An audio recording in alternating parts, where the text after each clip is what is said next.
Hello everyone, good afternoon. আবার চলে এলাম সোমনাথের ব্রেকফাস্ট এবং দুপুরের লাঞ্চ নিয়ে।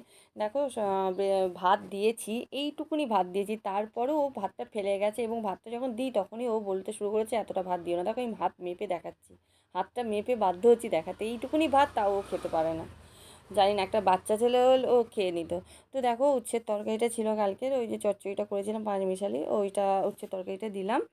আর তারপরে এটা সব কিছু ফেলে গেছে, সেগুলো খাওয়ার পর আমি দেখাতে কীরকম লাগে তাই দেখালাম না। মাছটাও রেখে গেছে, তরকারিটাও রেখে গেছে, উচ্ছের তরকারিটা, আর ভাত তো রেখেই গেছে, খেলোই না। যে আজকে সকাল সকাল বেরোচ্ছে 7:42, লোকাল মানে যতটুকু লোকালটা ধরবে তার জন্য দেরি করেছে, না তার জন্য নয়, ও রেগুলারই ভাত খায় না। মাথা খুব গরম হয়ে যায় না, তাহলে রান্না করার কী দরকার বলো বন্ধুরা? তো আমাকে বলছে আবার রান্না করার কি, রান্না তো করাই ছিল, তোমার তো কষ্ট করতে হয়নি। হ্যাঁ, দেখবো দেখবো কালকে কি হয় দেখি। তো যাই হোক, দেখো এইসব সকালবেলা খুঁটিছুটি লেগেই থাকে আমাদের। না না না, ঝগড়াঝাঁটি না, এমনি হাসতে হাসতে। তো দেখো, ওকে আমি বললাম যে তুমি কি ঘরে খাবে, বলছে না আমি টেবিলেই খেয়ে নেবো। তো সেই টেবিলে খাবে বলে টেবিলের ব্যবস্থা করে দিলাম, ও খাচ্ছে ও পাশের দিকে, আর এই পাশের দিকে দেখো আমি টিফিনটা দিচ্ছি।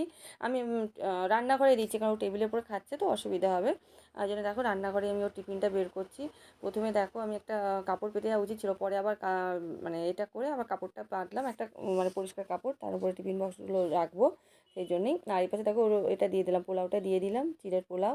আর এই পাশে এর মধ্যে এক একটা খাপের মধ্যে কী কী দিই দেখি, মাথা ঠিক করতে পারছি না। আর ও না সোমনাথ রেগে যায় হাজারটা টিফিন বক্স দিলে, বলে একটা টিফিন বক্সের মধ্যে সব দিয়ে দেবে না, এটা হয় নাকি? একটা এর মধ্যে মিষ্টি, শসা, তোমার নারকেল, তরকারি সব দেওয়া যায়? বলছে হ্যাঁ হ্যাঁ দেওয়া যায়।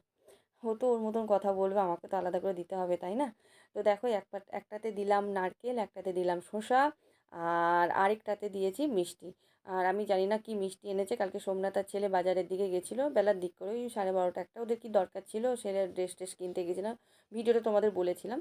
তো আসার পথে বাবা ছেলে মিষ্টি নিয়ে এসছে, ওকে বলেছিল খাবি, বলছে না বাড়িতে গিয়ে খাবো। তো আমার ছেলে মিষ্টি নিয়ে এসছে, আর এদিকে থাকলে সসটা দিয়ে দিলাম। এই ছিল আজকে সোমনাথের ব্রেকফাস্ট সকালের এবং দুপুরের লাঞ্চ, ঠিক আছে? আর এই টিফিন বক্সটা দিলে আমার খুব সুবিধা হয় জানো তো, মানে একসঙ্গে অনেকগুলো ধরে যায়, মানে রুটি তরকারি বা কোনো স্যালাড ট্যালাড দিতে গেলে একটা টিফিন বক্সে ধরে যায়, হাজারটা দিতে হয় না। তো কিন্তু সোমনাথ নিতে চায় না, কারণ এই দুপাশে দুটো যে শিং আছে না, এগুলো খুলতে নাকি ওর বিরক্ত লাগে। তো দেখো আমি দিয়ে দিলাম। আর সোমনাথকে জিজ্ঞেস করলাম আর ভাত নেবে, বলছে না না ভাত নেবো কেন, ভাতটা অনেকটা রয়ে গেল। গিয়ে একবার দেখিয়ে এলাম কতটা ভাত, আর সত্যি সব ভাতই রেখে গেছে। তো দেখো এইটুকুনি দিয়েছি, আবার সোমনাথ কমাতে বললো, ধুর ও বলে যাক না, আমি আমার কাজ করে গেলাম, আর কমাইনি, এটাই দিয়ে দিলাম। হ্যাঁ হ্যাঁ কমিয়ে দিয়েছি। কখন খাবে বলো, মানে ওখানে তো খেতে পারবে না, আবার অফিসে আসবে, অফিসে এসে খাবে, কখন খাবে বলো? আর বাইরের খাবারও এখন খায় না একদম।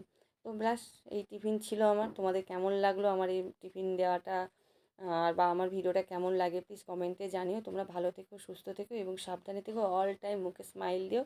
আজ এই অবধি থাক, কালকে আবার তোমাদের কাছে ভিডিও শেয়ার করবো। টাটা।